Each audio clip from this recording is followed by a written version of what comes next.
بسم اللہ الرحمن الرحیم۔ ایک سوال پوچھا گیا ہے۔ سوال یہ تھا کہ قرآن مجید کو بغیر سمجھے، یعنی قرآن مجید کے معنی مفاہیم کو بغیر سمجھے پڑھنا کیسا ہے، اور قرآن مجید کو ایک رات میں پڑھنا کیسا ہے۔ دیکھیں، اس کا جواب یہ ہے کہ قرآن مجید کوئی سائنس کی کتاب نہیں یا کوئی قانونی کتاب نہیں ہے کہ آپ اس کو بغیر سمجھے پڑھیں اور آپ کو اس کا کوئی فائدہ نہ ہو، بلکہ قرآن مجید ایک ایسی کتاب ہے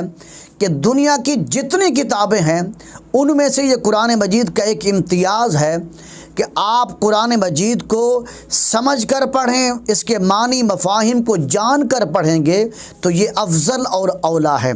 لیکن اگر کوئی شخص قرآن مجید کو معنی مفاہیم سمجھے بغیر پڑھتا ہے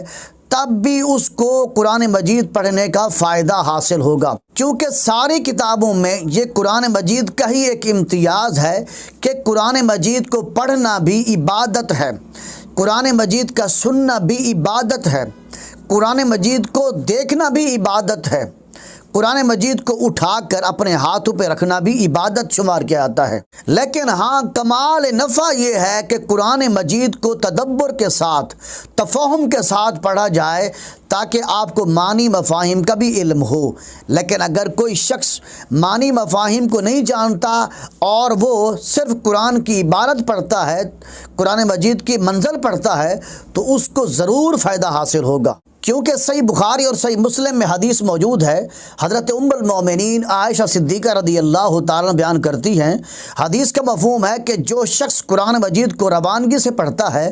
اس کو ایک اجر ملے گا، اور جو شخص قرآن مجید کو اٹک اٹک کر پڑھتا ہے، یعنی قرآن مجید کے پڑھنے میں اس کو مہارت تامہ نہیں ہے، وہ قرآن مجید کو پڑھتا ہے لیکن اٹک اٹک کر پڑھتا ہے، تو اللہ تعالیٰ ایسے شخص کو ڈبل اجر عطا فرمائے گا، ڈبل ثواب عطا فرمائے گا۔ اب دیکھیں، حضرت سعید بن جبیر رضی اللہ تعالیٰ عنہ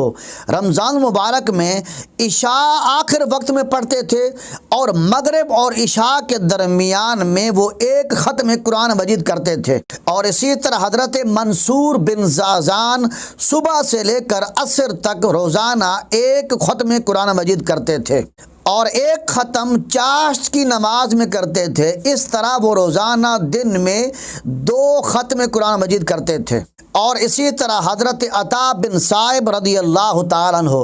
ہر رات میں ایک ختم قرآن مجید کرتے تھے، اور اسی طرح حضرت ابو بکر بن عیاش رضی اللہ تعالیٰ عنہ 40 سال تک ہر رات ایک ختم قرآن کرتے تھے، اور اسی طرح حضرت یحییٰ بن سعید قطان رضی اللہ تعالیٰ عنہ روزانہ ایک ختم قرآن کر کے 1000 انسانوں کو ایصال ثواب کرتے تھے، اور اسی طرح حضرت ابو بکر بن عیاش رضی اللہ تعالیٰ عنہ نے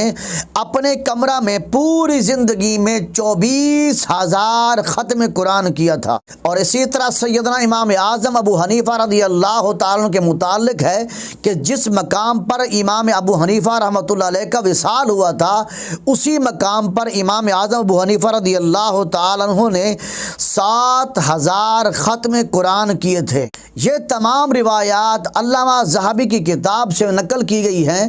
جس کا نام ہے سیار اعلام النبلاء۔ ان تمام روایات کی روشنی میں خلاصہ کلام یہ ہے کہ قرآن مجید کو تدبر کے ساتھ پڑھنا، تفہم کے ساتھ پڑھنا، یہ افضل اور اعلیٰ ہے۔ لیکن اگر کوئی شخص معنی مفاہیم کو نہیں جانتا یا معنی مفاہیم کو نہیں سمجھتا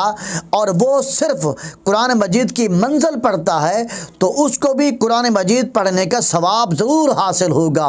اس کا وقت ضائع شمار نہیں کیا جائے گا، بلکہ جتنا وقت قرآن مجید کے پڑھنے میں اس کا بسر ہوگا، وہ تمام کا تمام وقت انشاءاللہ قیامت میں اور قبر میں اس کو باعث برکت اور باعث ثواب شمار کیا جائے گا۔